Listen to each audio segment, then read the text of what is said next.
Welcome back to another episode. This is Voices from the Field. I'm Katie Lively with Carie Boaz, and we're super excited for our guest today. If you follow college softball, especially SEC softball, you will know this name. So, Carie, do you want to go ahead and introduce our new guest?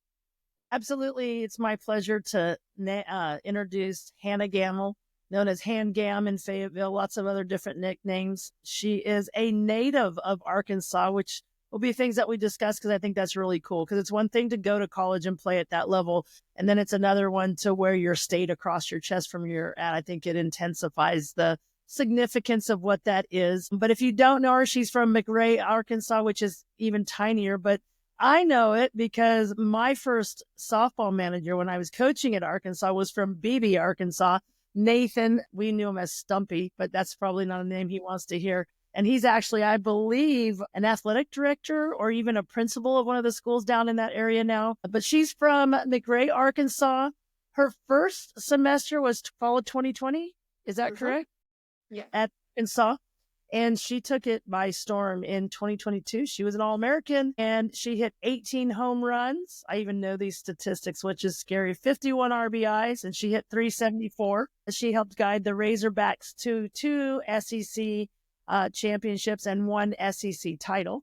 People don't know what the difference is. That is, one's all regular season and one's the tournament. So she did some great stuff. I think people think of her from her power, from her hitting, but I think maybe because I played that position too, I think what she's probably the best at is her defense at third. There was no bigger wall at third base in the SEC during the 4 years that Hannah played at Arkansas.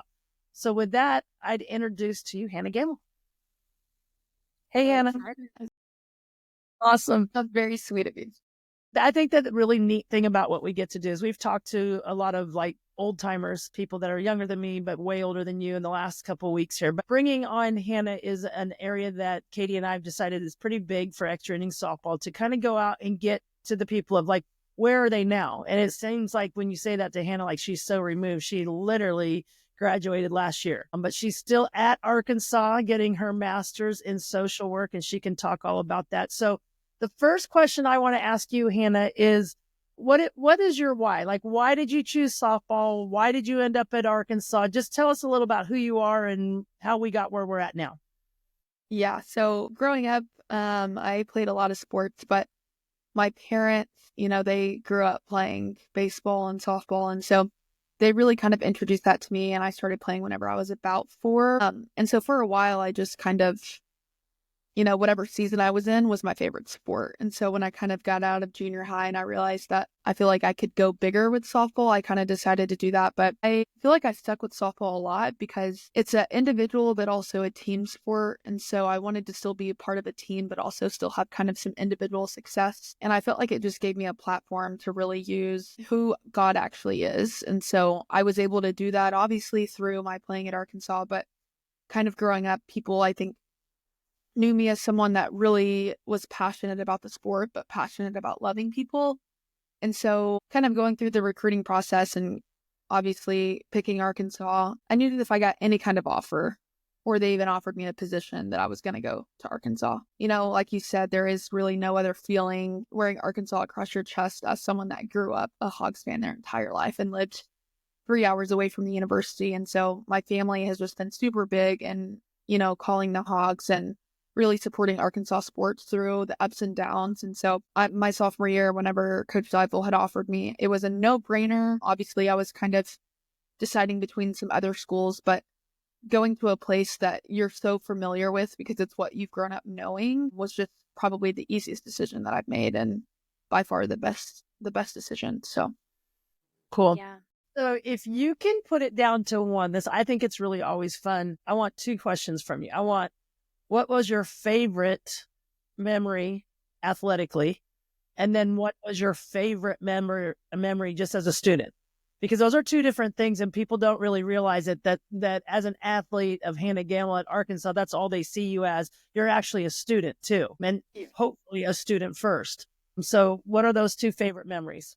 Yeah, I'm going to go with the student part first. So I came in as a pre-nursing major and figured out real quick that I'm not good at biology or chemistry. And so I almost kind of failed those 2 subjects. So I decided to kind of go to a different path. And so I kind of think my favorite memory in school was like figuring out what I'm going to do for the rest of my life. And I got to figure out that I feel like I love people so well, and social work is just an avenue for that, and an avenue to just really show Jesus in everything that I do by advocating for people. And so that was my favorite memory, is like actually knowing what I'm going to do and picking a major that feels most suited for me. And then my favorite memory athletically, of course, is when we beat Georgia, and I hit that home run. I hit 2 home runs in that game. That's an individual memory, but I'll never forget the videos that were taken of me like almost breaking my neck doing a dance move. So that by far is my most favorite memory. That's probably one of mine. Yeah, individually for sure. That's awesome.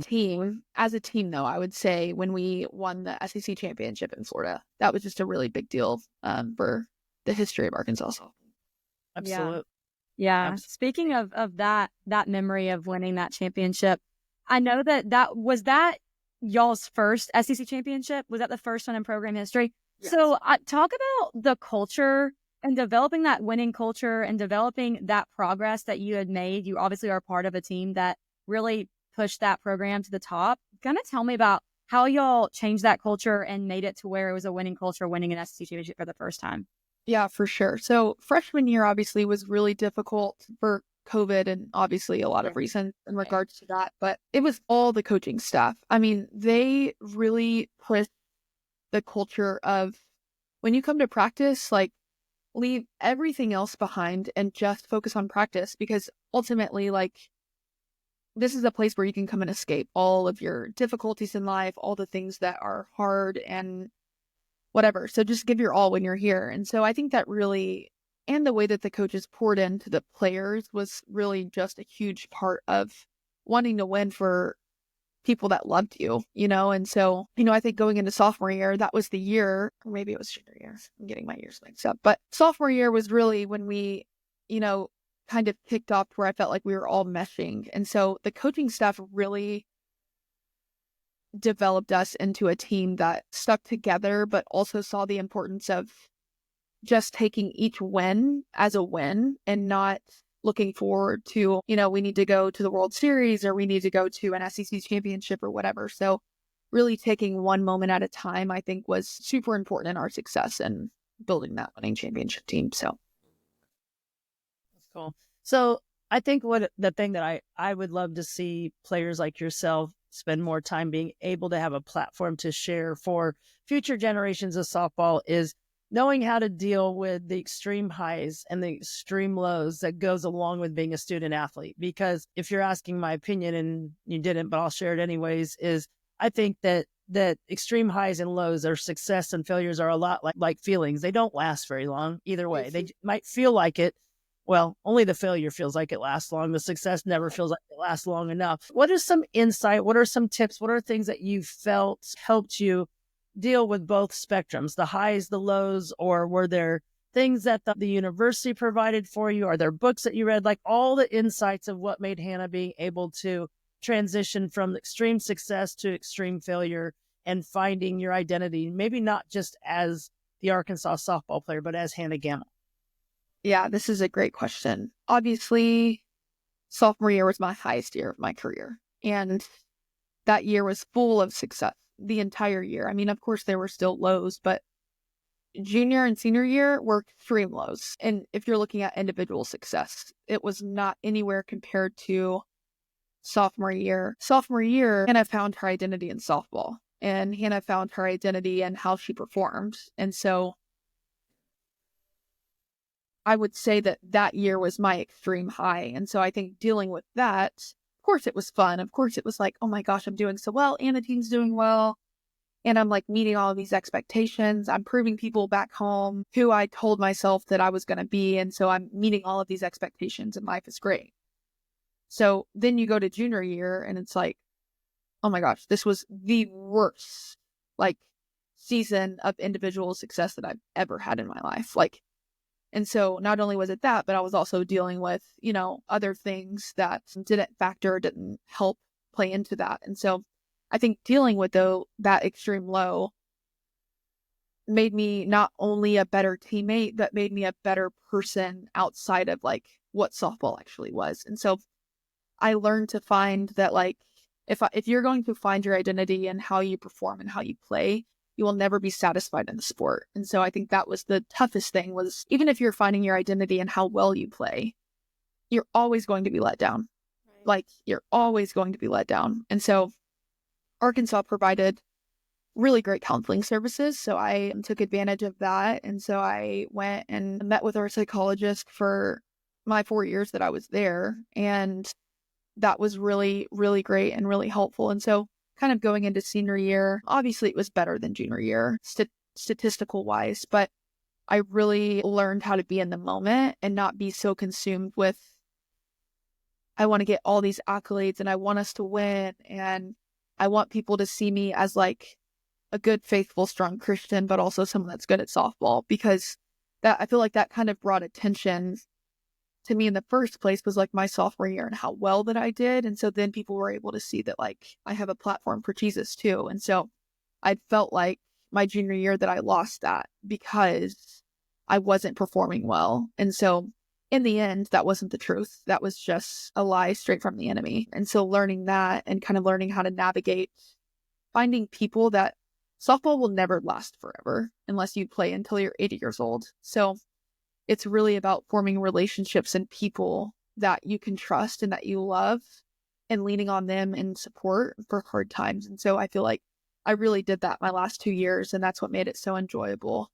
Because sadly, I'll never get to play for Arkansas again. And so, you know, it's kind of like really being present where you are, because you have 4 years and that's it. And then you go on if you want to play pro or you don't. And so it's, how do you really handle successes and failures in a way that is encouraging, I guess. So taking a quick break from our episode with Hannah to talk about overcoming adversity. I feel like in this episode, we talk a lot about overcoming the highs and lows of season and being a good teammate, even when things aren't going your way, and so many more pieces of advice that are just so good to know as you are preparing for and entering into this new spring season, especially for all high school and middle school age players that are starting their school ball season.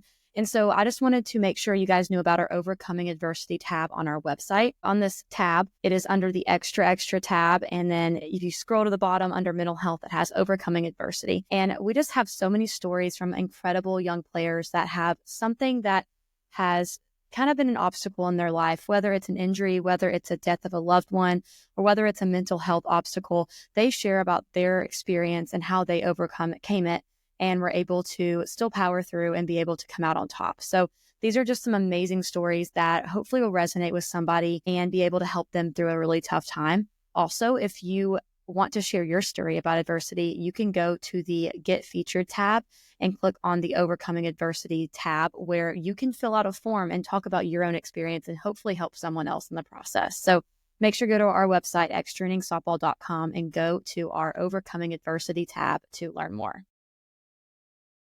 Well, absolutely. Absolutely. Like, you answered other questions I was going to ask. So that's even better, because I think that's something that you shared your heart, and I think that's cool. So one of the things that in my time in coaching and in my time in like just looking at the game as a whole is using that platform and using it for your faith. I know we've shared a lot of things about that and stuff, but I think the thing that people, and anyone in Arkansas would know, but the thing that people don't necessarily know about what I always observed about you is that you had such a presence within the community, and all of the little girls that would be screaming in someone's ear sitting there watching the game when I was sitting there, you know, you might've felt like it was because of softball, but listening to the conversations, it was never about softball. And that was something that you embraced. And so I think the thing that I would love to see or hear you talk about is, you know, what it was like to have those little girls running to Hannah Gammill, or to do it even in the pregame warmups when I saw the teams out on the field with you and stuff. There was the team, and then there was like all the Arkansas girls and 2 or 3 players, and then there was all the little midgets in their uniforms over with Hannah, and they were dancing or playing hacky sack or doing that. So you always engaged. And you know, obviously I know you from a little more personal or intimate setting, so that I've been able to see the way people approach you in the community. And I think that's something that is so unique. How are you still using that? How is that still playing out in what you're doing? Maybe just talk about some of that part. You're there. You're back. Talk about what that's like. Okay. Yeah. So really, when I kind of stepped away from softball, I still was able to see, like, people will like come up to me at stores or whatever, and I'm like, wow, they're like, that's kind of weird. I'm not playing anymore. Why are people still like coming up to me? And so I think that really was just so loving and felt so encouraging that like I made an impact outside of softball that people still want in that. But also with social work, I mean, that is constantly engaging in people, like that I'm constantly engaging with people and advocating for people and loving people well. And I do feel like that is one thing that the Lord really used me for at Arkansas, was to love people so well that they don't have a choice to feel like they're not loved. And so I want to say through my job and my internship, and I'm obviously still going to school, so I'm graduating in May with my master's, but I don't know that it is currently still being played out right now with little girls because I've kind of stopped doing lessons and stuff like that. But I guess I would say through social media, I have a lot of people reach out in regards to that. And so I think I've used my social media to just be like really raw and honest. If you go back and look, like even through after a really hard year, I still try to be super raw and honest and share things that are just like truthful, because I think you see a lot of girls that are, and this is not just softball related, this is just in general with girls that play sports. It's like you want to put on this like face that is, it just seems perfect. If you're real with yourself, I think nothing in life is perfect. And so if you're trying to like post things and put things on that seem like you're just great all the time, it can be super difficult. And so I feel like just the fan base of that has been kind of like what I've kept up with. Yeah, I love that.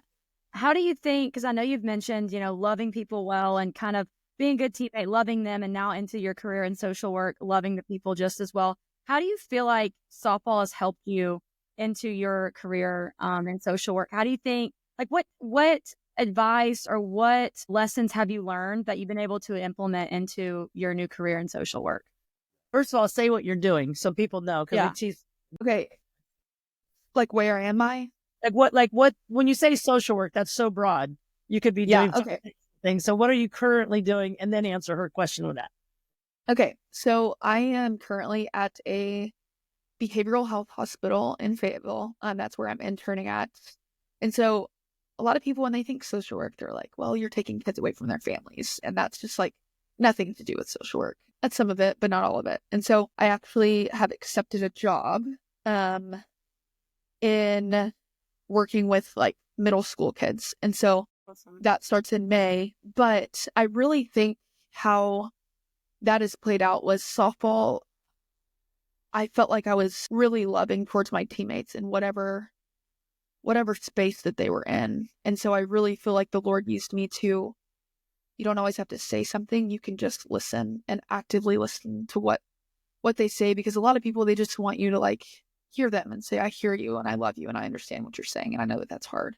And so I feel like that was something that I was really great at, that I kind of had to learn. I think starting off, I wanted to like fix things when in reality, that's really not what people need. And so that's kind of the same thing with social work. Is you're not there to fix someone. That's not the point of the job. The point of the job is to advocate and provide resources and love them, obviously through different boundaries because they're your clients. But I really feel like that's kind of how it's transitioned, is softball provided me a pathway of what I felt like I was really great with people. I now have another opportunity to do that. Yeah, I love that. That's really That cool. is really cool. Okay, so let's take off the big stuff. You're talking to 12 to, or just say 14 to 18-year-olds getting ready to go through the recruiting and the process. Share mistakes you made, share things that you wish you would have known, share what you would tell them to do, and just drip all your Hannah juice all over them and what would help them in the recruiting process. Yeah. See as many schools as you can. I had really 3 main offers that I was kind of fumbling through. And so when I went to visit the first school, I was going to commit right on the spot. And that was before I even went to Arkansas, which was my dream school. And so don't have this like preconceived notion of what you think that they're going to offer or what you think they're not going to offer. Obviously, we're in a different world with NIL. I didn't have that at first going through the recruiting process. It was totally based on scholarship. And I would say, don't ever let money be an issue. I mean, I hate to say that because that's kind of, for me, that like, it didn't seem like a big deal. Like, I didn't want money to be an issue, but there's a lot of things that you can do when you're at a school to work for something. It's not like what you have is set in stone. You could not play at all your freshman year, do a lot of work over your freshman year summer, go up into your sophomore year and become a stud that's an All-American. And your coaches will offer you more money, especially if they have it. And so I would say, obviously, some people, money is a big issue, and I totally understand that and respect that. But I would say don't let that be the only factor. And as well as don't make a decision after you visit one school. Like, go ahead and visit the other schools. And I would say, like, I had some pressure coming from a coach that I had previously been recruited by, and I almost let that pressure allow me to commit to a school that I wasn't sure on because of the pressure from it. And so you're going to know. And I hate when people say that because I was like, what do you mean you're going to know? I'm just like, you just know. You just have this, like, this feels comfortable. This feels like normal and great. And I didn't have that feeling from that school. And so it was great for me to visit other schools as well. That's kind of like a mistake that I made, was almost committing to a place when I hadn't visited other schools to see what they have to offer. Yeah. What was the other question that you said? Just like anything that you would tell them to do, which I think is mistakes that you made or pros and cons or things that you wish you would have known going into it. And I think you covered a lot of that. But if there's other things that you have, we'd love to hear them. Yeah. Yeah. Also, ask as many questions that come to your head. I think I was so fearful of asking questions because I was like, kind of getting on their nerves, I'm sure. But like, ask the questions because this is setting you up for the rest of your life. And this is not just softball. Like, of course, this is why you're going to college, but it's not just softball. It's like, this is setting up your career. This is setting up things later on in life that lead you to be a woman, not just in how you perform in a sport. And so you want to make sure you're not just picking a school.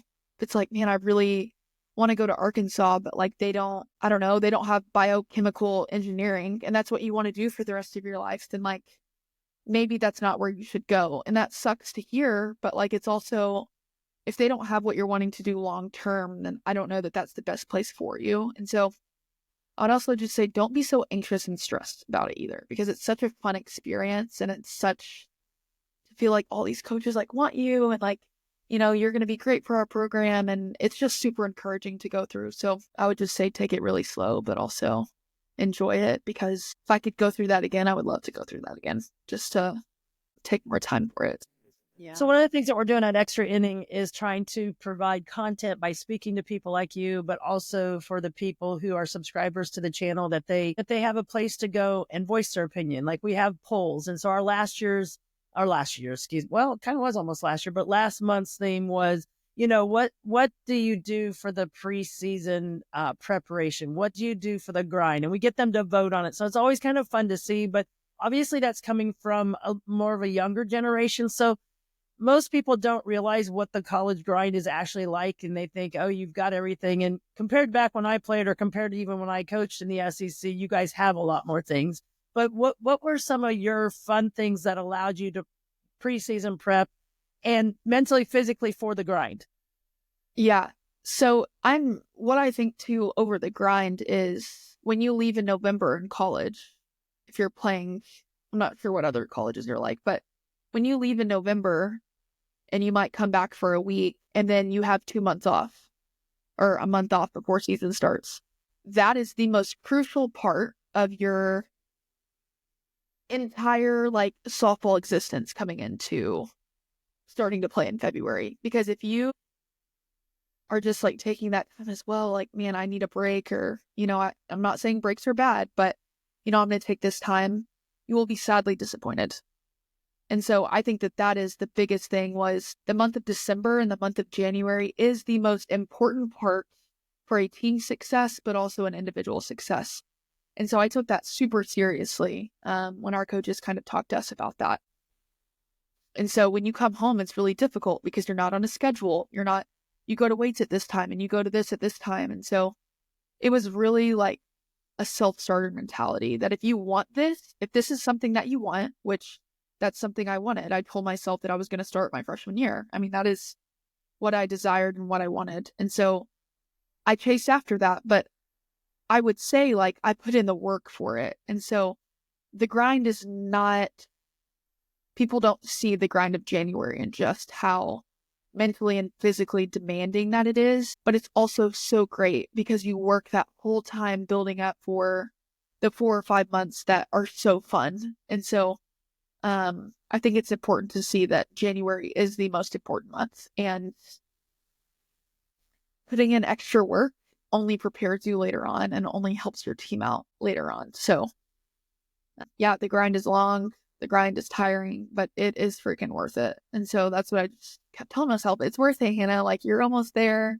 We're almost to the first game of the season. And then when you start playing, like, it was all worth it. So yeah.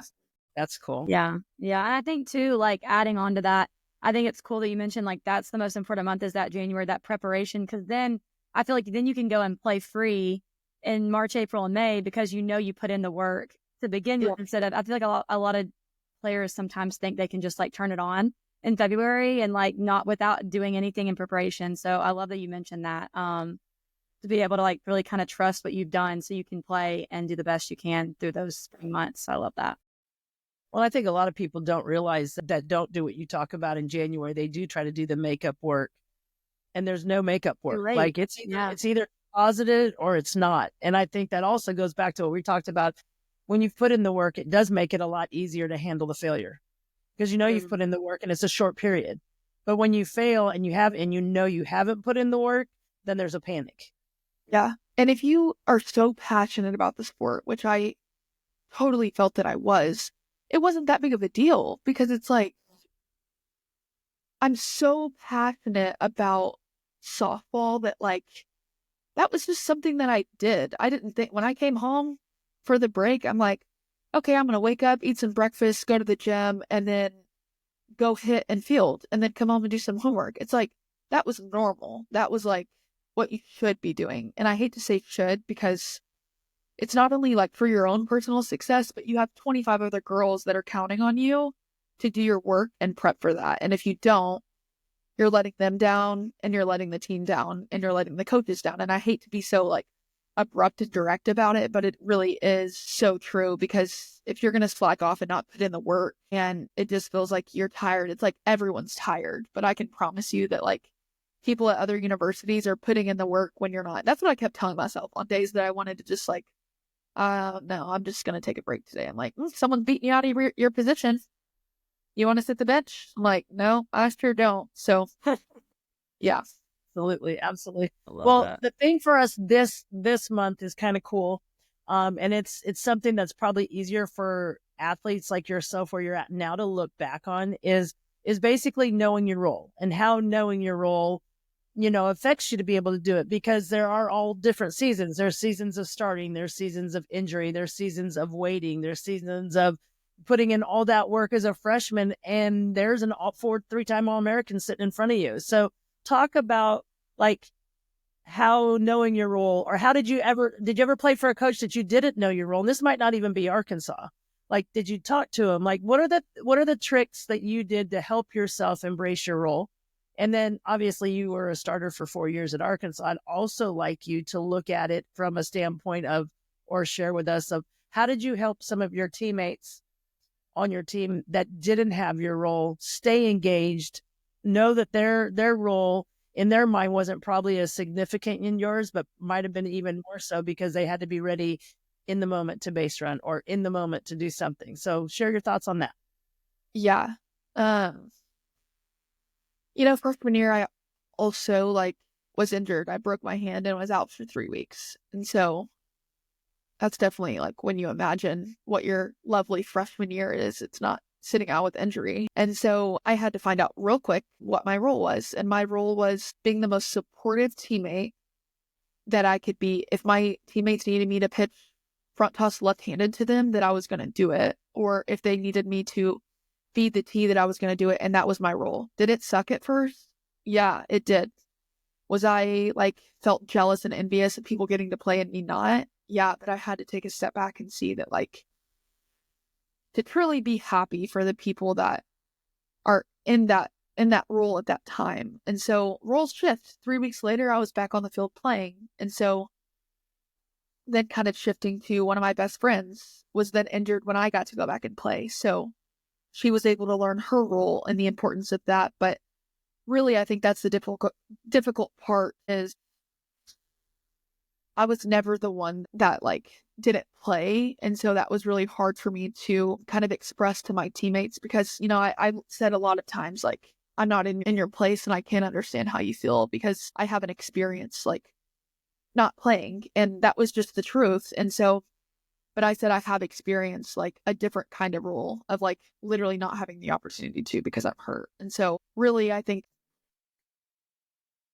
being able to, for them to notice their why, whether that was God or whether that was another reason why they're playing, like for their mom that died or whatever, for them knowing their why of why they're doing what they're doing and why it's important. And to not see the person in front of you, maybe because your role is to be the biggest cheerleader that you can be, not seeing the person in front of you as like your enemy, you know? And I think that was the biggest thing that I kind of talked through with a lot of people was like, that person is not your enemy. That person is your teammate, but also the person that you get to be the biggest cheerleader for. And you don't know when the next moment is that someone's going to be hurt and you're going to be called.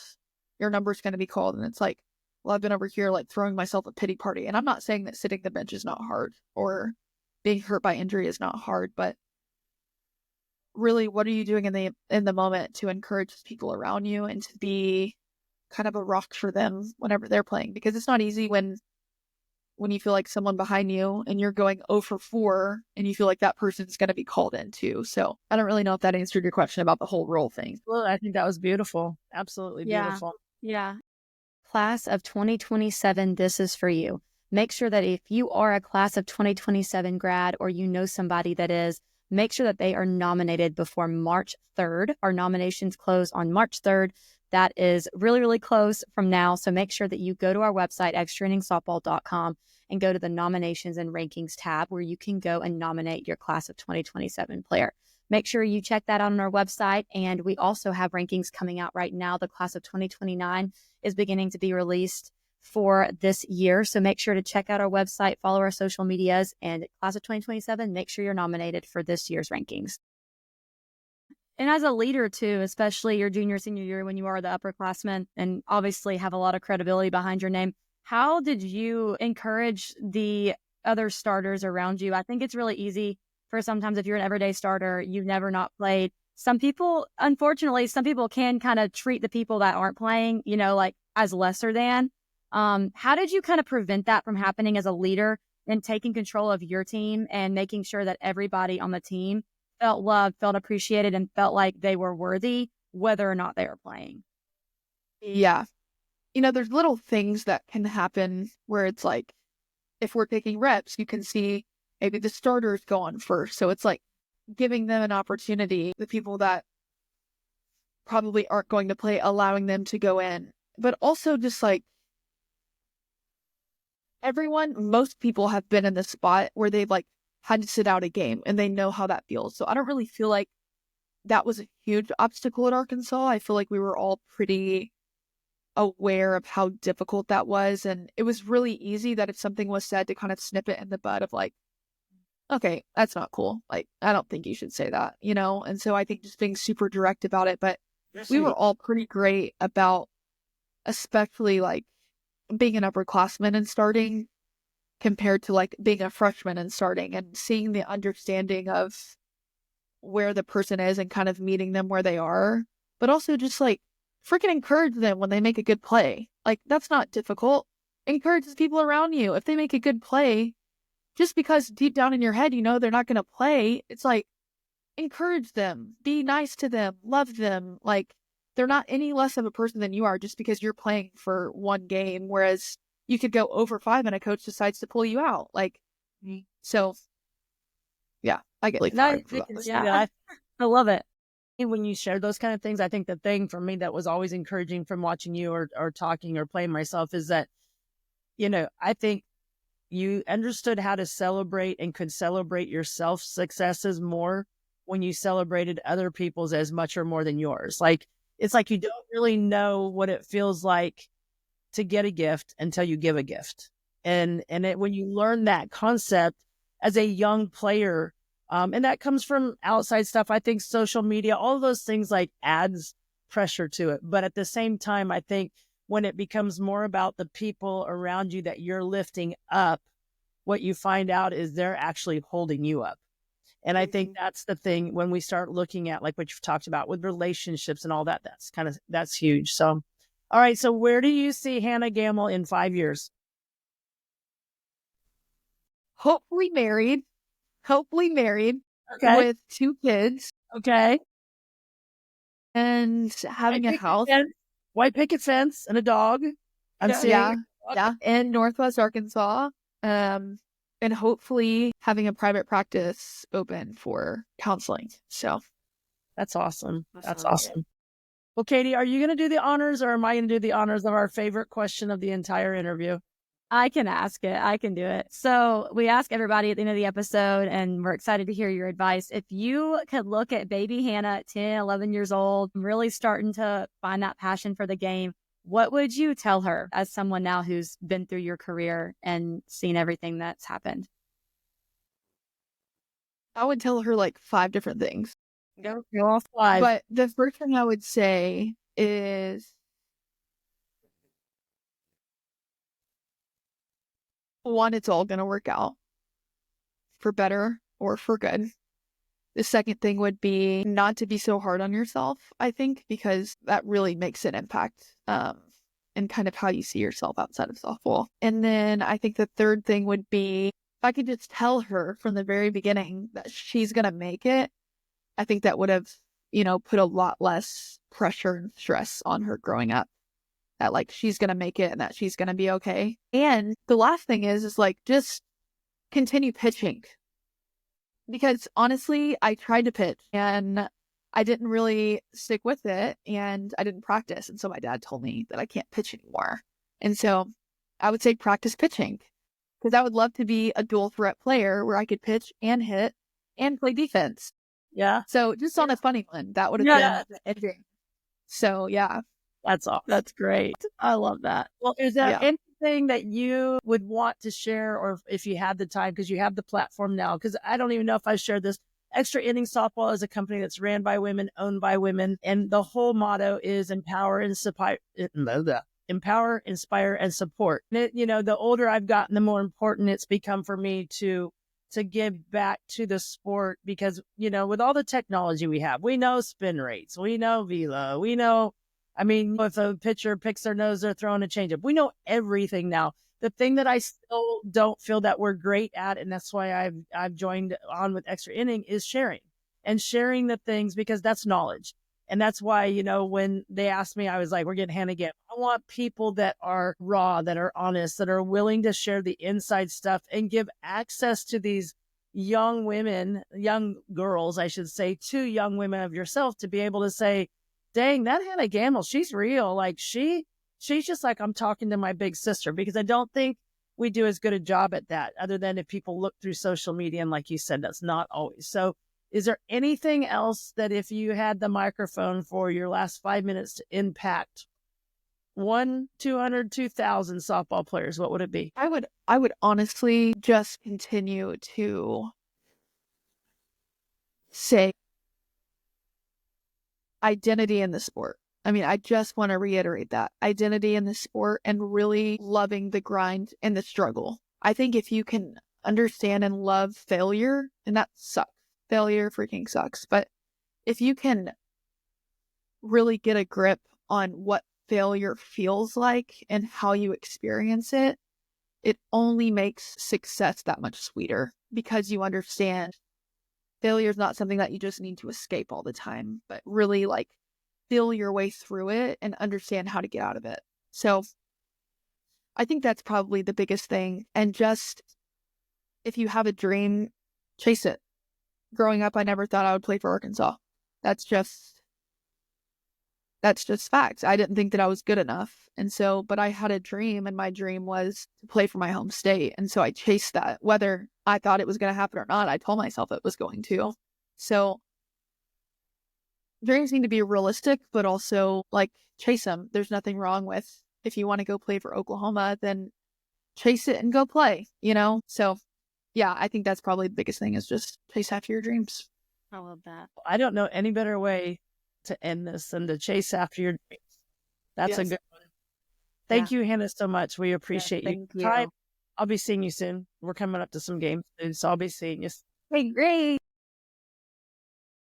Awesome. Thank you, Hannah. Thank you, Hannah, so much. Thank you, guys. Yes. Have a great day. Thank you guys so much for tuning into this week's episode with Hannah Gammill. I remember watching her play, and she brings so much fire and so much passion for the game that I'm just so excited we're able to share that with you guys through this episode. She brings so much experience on being able to handle the highs and lows and being a good teammate. And she brought some great tips for recruiting and just what to look for in a school. So I'm very, very excited that you guys are able to hear what she has to say. She is an incredible role model. There's so many young players, and I hope that you guys got to learn a little bit, take something from this episode, and be able to apply it, whether it's to your team, to yourself, to your player, or whatever it may be. So thank you guys for tuning in. Make sure you stay up to date on our website, through our social media pages. That's where you'll get a lot of our information out there. Nominations for class of 2027, they are open now until March 3rd, which is very, very close. So make sure you get those nominations in.